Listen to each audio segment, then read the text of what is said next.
Debut ni Carla pinaghandaan na ni Kalingap Rab bongga rin pala ang magaganap na debut. Jomar excited sa pagdidibot ni Carla.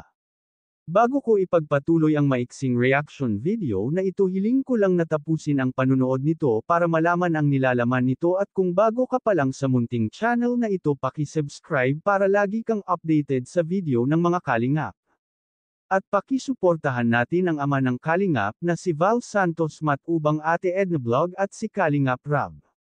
Isang mapagpalang araw sa inyong lahat mga Kalingap, at shout out nga pala sa patuloy na sumusuporta sa aking YouTube channel, lalong-lalo na sa mga viewers natin na walang sawang nanunood sa video ng mga Kalingap.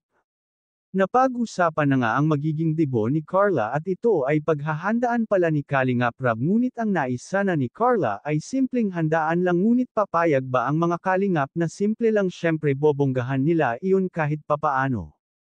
Dahil debut nga iyon ni Carla, at sinabi pa nga nila na minsan lang ito dumating sa buhay ng isang tao.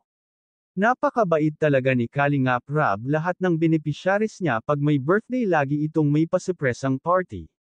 Napag-usapan na nga ni Carla at Jomar kung sino ang kanyang last dance. Nag-request si Jomar na kung pwede siya ang last dance, ngunit hindi pumayag si Carla. Dahil ang gusto ni Carla sa last dance ay ang kanyang pinakamamahal na ama.